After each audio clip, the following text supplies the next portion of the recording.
qué ganas teníamos de que llegara este 2 de julio para poder reconocer el trabajo y el esfuerzo que habéis hecho. La gente con visión interior positiva tiene la capacidad de tener una visión interior predictiva.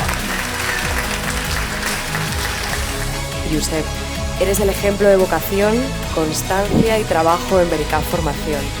Gracias a todos mis compañeros, de los cuales he aprendido mucho. Porque sabemos muy bien todos el potencial que tenemos. El futuro de la odontología os pertenece.